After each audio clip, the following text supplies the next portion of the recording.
Ang boyfriend ko mahilig magtanim.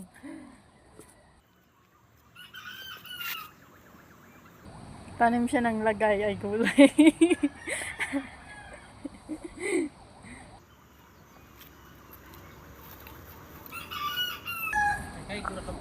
Okra.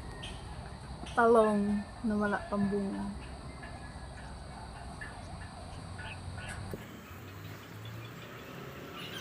Hi guys. Buti pa yung halaman, mahal niya. Ganda ng araw.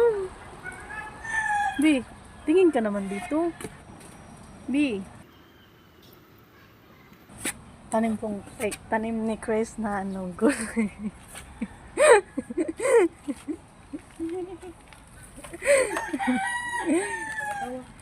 Hi guys, modern siya nga magtanong.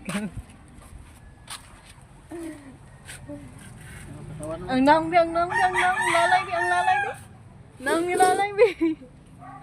Nay, okay lang ka? Dilig-diligan tong ano dito, malapit na. Hindi mo ako dinidiligan yan pa kaya. Ginagawa mo.